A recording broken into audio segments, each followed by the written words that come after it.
سلام، امروز یک گروه از محصولات بدون گلوتن جدید و ایرانی که طعم بسیار خوب و قیمت بسیار مناسبی داره رو خدمتتون معرفی میکنم.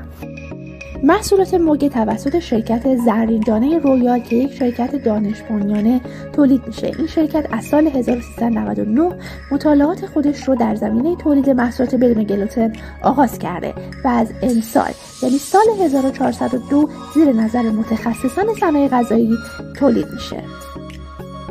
موگه نام یک گیاه کمیاب و ظریفه که به دلیل حساسیت بالای این گل محصولات بدون گلوتن این شرکت به نام موگه نامگذاری شده.